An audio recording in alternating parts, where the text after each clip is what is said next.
This episode is brought to you by Cologuard. Do you know what's really scary? Not screening for colon cancer when you turn 45. The Cologuard test is non-invasive, requires no special prep or time off work, and ships right to your door. In just 3 simple steps, Cologuard takes the scare out of colon cancer screening. If you're 45 or older and at average risk, ask your healthcare provider about the Cologuard test. Cologuard is available by prescription only. Learn more or request a prescription today at Cologuard.com/screen.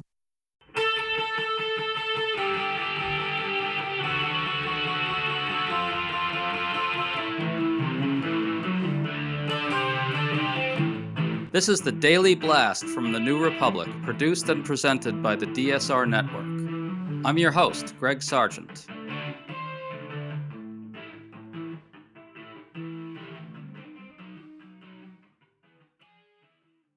Over the weekend, Donald Trump exploded in several tirades over media coverage of his Iran war. He accused news organizations of deliberately producing false stories about the war and even said they want us to lose to Iran. And then, in an angry rant to reporters, he rebuked other countries for refusing to help open the Strait of Hormuz, and things got truly weird. All this comes as a new expose about Trump's handling of the war reveals shocking new details about his incompetence and derangement, showing that we really need the free press right now more than ever. Which raises a question. Is Trump about to use the war to launch a domestic information crackdown? We're talking about all this with Molly McHugh, an international relations expert and author of a good new piece on the deeper stakes of this moment. Molly, nice to have you on. Thanks for having me. I appreciate it. So the big story right now is that Trump is trying to determine how to get the Strait of Hormuz reopened, with many of our allies rebuffing his demands for help, and Trump trying to decide whether to go all in for an extended commitment. Molly, can you bring us up to date real quick on where this stands and why it all matters? I think we're on, day 17 now of the strikes against Iran. No one is sure what the strategic objective is. In any war game tabletop exercise of should we strike Iran or not, one of the first questions has always been, can we keep the Strait of Hormuz open or not? Because the impact on shipping, on global transit of goods, particularly energy and oil supplies, if the strait is closed, is catastrophic, as we've seen in previous iterances in the 70s and otherwise. The impact on the economy, on energy prices, on prices we will pay for everything, on how markets fluctuate will be extremely significant if there is not a solution to what Iran is doing right now. Well, Trump erupted in a wild fury at the media on Sunday night. Clearly, this stuff is getting to him. One of his Truth Social posts said this, quote, "The New York Times and the Wall Street Journal and other low-life papers and media actually want us to lose the war. Their terrible reporting is the exact opposite of the actual facts. They are truly sick and demented people that have no idea the damage they caused the United States." Close quote. In a second one, Trump accuses news organizations of deliberately suppressing the U.S.'s successes against Iran and hails Federal Communications Commission Chair Brendan Carr for threatening action against media organizations whose reporting on the war displeases Trump. Molly, there's little chance the press curtails itself, but Carr's threat is a serious matter. What's your take on it?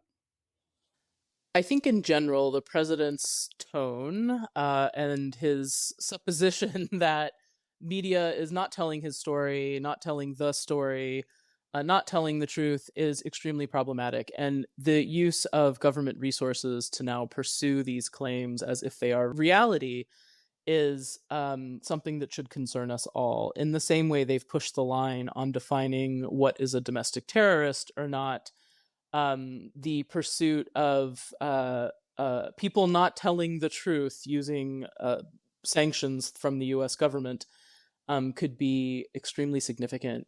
We've already seen people self-editing and sort of suppressing their views in universities, in the media, and other places for fear of the kind of things Trump lashes out at. And I don't think this will be helpful. Americans deserve to know what is happening in Iran, what our objectives are in Iran, that more than 200 Americans have been injured in the pursuit of whatever our goals are in Iran, that more Americans are deploying to the region in Iran, and why and what that's for and what it will look like. And they deserve to know that this war is not a standalone thing, but connected to the bigger war being fought. And the idea that the lies being told to the American public, quote unquote, prevent them from seeing the truth. We've gotten so used to, as an American public, this sort of bombast from the president. And I think one by one, so many institutions have caved to this strategy that we're really in a dangerous place. The New York Times had an extraordinary expose on Trump's handling of the war against Iran. One big revelation is that a quote unquote frustrated Trump asked Joint Chiefs Chair Dan Kane why the U.S. can't immediately reopen the Strait of Hormuz, and he was told gently that super tankers would be very vulnerable to even one missile in an attack. Trump's also urging companies to quote unquote show some guts and brave the strait, even though it's obvious how dangerous this is. And Trump is trying really hard to get other countries to help reopen the strait after not consulting them before the invasion, and even saying recently that we've already won the war. These leaks are absolutely devastating. They're damning as hell. Molly, you'd think Trump would have known before all this started that number one, it would be hard to reopen the strait, and number two, alienating allies would make them less likely to help him now. How is it possible that the commander in chief is this disconnected from obvious realities? I definitely think part of the problem is he has already decided whatever he thinks is reality, and that's a challenge for anyone in charge of anything. I think the we know for sure that the people around him don't give him the information. They give him the three bullet points written in crayon or whatever that he wants to see. And we know that the intelligence that's being presented to him has been extra edited in the context of this administration. It's been presented in a range of the other stories we know from the past, to suit his views, to suit his needs. Obviously, they're not talking about what Russia is doing. He doesn't believe the story about how they're helping Iran with intelligence, et cetera, et cetera. Everything he's presented with is whatever is meant to prop up his view of the moment. And no one can make valid decisions living in the soup of lies. It sure seems that way. I mean, it's really a disaster. Let's check out what Trump said to reporters now. He was asked if he will be able to persuade other countries to help reopen the strait. He responded angrily. Listen. I don't do a hard sell on them because my attitude is we don't need anybody. We're the strongest nation in the world. We have the strongest military by far in the world. We don't need them. But it's interesting. I'm almost doing it in some cases, not because we need them, but because I want to find out how they react. Because I've been saying for years that if we ever did need them, they won't be there. Two things here. First, he can't decide whether he needs the help of other countries or not. And second, he can't seem to fathom that he wronged our allies first. So he's taking their refusal to join in this absurd and pointless war as a snub against us and him, and an excuse to further weaken the NATO alliance, which he's been weakening. What do you make of all that? And he even sort of says it in that block of text, right? It's, well, I'm just trying to prove the point I've always made that absolutely no one is going to show up and help us. Obviously, this is a false narrative which he presents constantly. He has campaigned on it 3 times now, and it does resonate with a number of Americans who do believe that the American defense budget and other support outweighs those of our allies. I think that is a misrepresentation of history and the purpose of the alliance and the ways that our allies have responded to our calls for help over the past 30 years. But that aside, I think this notion that no one's going to come and it will prove that they were never going to come and we don't need anybody anyway, so is absolutely ridiculous and juvenile, but also so dangerous and fraught. Everything that we have learned from Russia's war in Ukraine, from what we should have learned from that on what the future of warfare is, on what the current state of warfare is, on how we will need to prepare to fight wars and fight wars, um, is that we need allies, that we need supply lines, that we need integrated systems of sort of interoperability and control. And anybody who walks away from what we should be learning but clearly aren't, with we're just going to go it alone, is absolutely missing the point. And Trump even knows this because not just from the current phase of conflict, whatever we want to call it, in Iran, where we and our allies are shooting incredibly expensive missiles and interceptors at crap Iranian drones and much cheaper Iranian missiles to try to defend our people and facilities from attacks by them. We had this previous year of the same kinds of asymmetric, basically, warfare in the Red Sea, where the Houthis are shooting, barrels of fireworks at us, and we're using a $4 million missile to stop it from blowing up a NATO ship. I mean, we know this is a challenge for how our defense systems work, how our defense industries have gotten crazier and crazier in terms of the lack of product and the expense attached to all of it. And the fact that since 2022 in particular, we have not overcome this production gap in our own defensive supplies, let alone figured out a way to produce enough for the war that Ukraine should win against Russia. Um, I'm having a hard time with how none of those lessons learned, which are pretty obvious, even for those of us who just, live on social media sometimes, are not being reflected in the US government's planning for fighting a major, much larger conflict against the nation of Iran. To stay up to date on all the news that you need to know, there's no better place than right here on the DSR network. And there's no better way to enjoy the DSR network than by becoming a member. Members enjoy an ad-free listening experience, access to our Discord community, exclusive content, early episode access, and more. Use code DSR26 for a 25% off discount on sign up at thedsrnetwork.com. That's code DSR26 at thedsrnetwork.com/buy. Thank you and enjoy the show.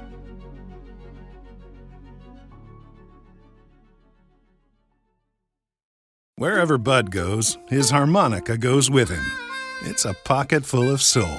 Now he's living with prostate cancer. He asked his doctor about Xtandi enzalutamide. Xtandi 40 milligram tablets treats men with prostate cancer that has spread to other parts of the body and responds to a medical or surgical treatment to lower testosterone. Xtandi may cause serious side effects: seizure, a brain condition called PRESS, allergic reactions, heart disease that can lead to death, falls and bone fractures, swallowing problems, or choking that can lead to death. Stop Xtandi and get medical help at once if your face, tongue, lip, or throat start swelling. Tell your doctor at once if you faint, have a seizure, quickly worsening headache, decreased alertness, confusion, vision problems, chest pain or discomfort, or shortness of breath. Xtandi can cause harm to an unborn baby or miscarriage. Use birth control during and 3 months after Xtandi. Common side effects include muscle and joint pain, feeling unusually tired, hot flashes, constipation, less appetite, diarrhea, high blood pressure, bleeding, falls, fractures, and headache.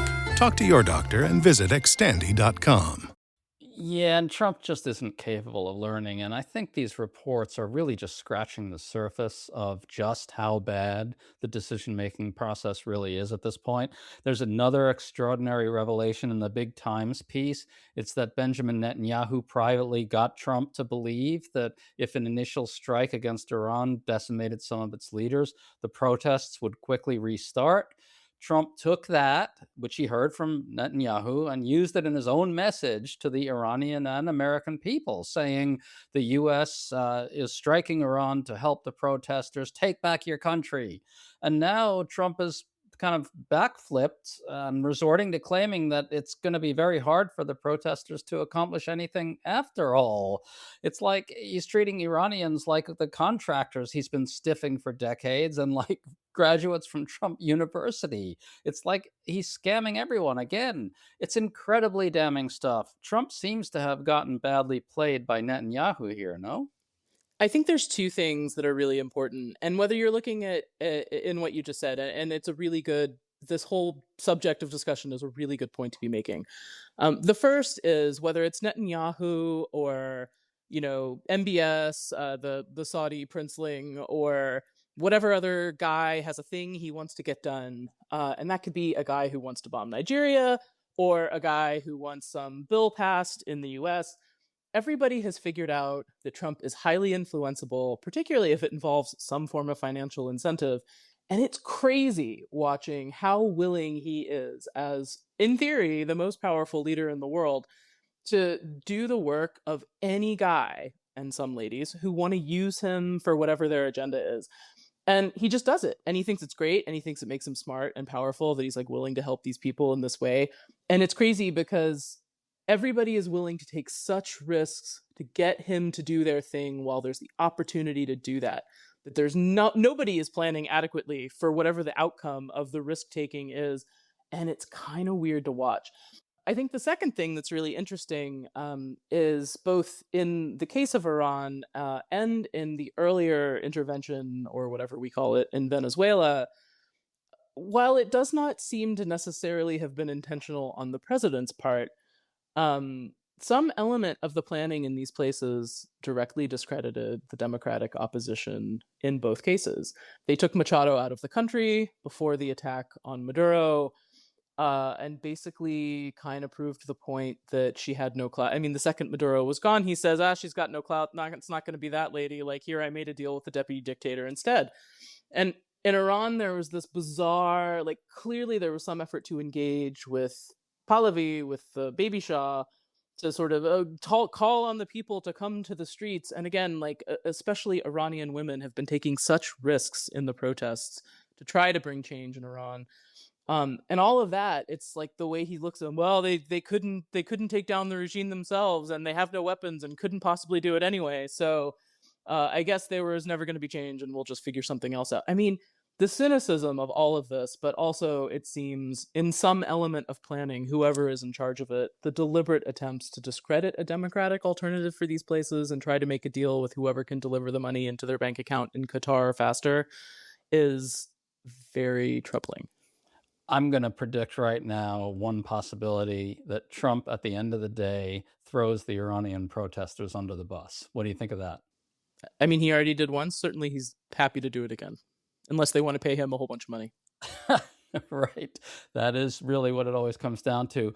What do you expect, Molly, on the domestic front here? It seems pretty likely that Trump and people like Pete Hegseth, who lashed out in a wild fury at the press on Friday, are seriously entertaining some kind of press crackdown. They've got Brendan Carr out kind of at the tip of that spear. Do you fear that? And what could it realistically look like?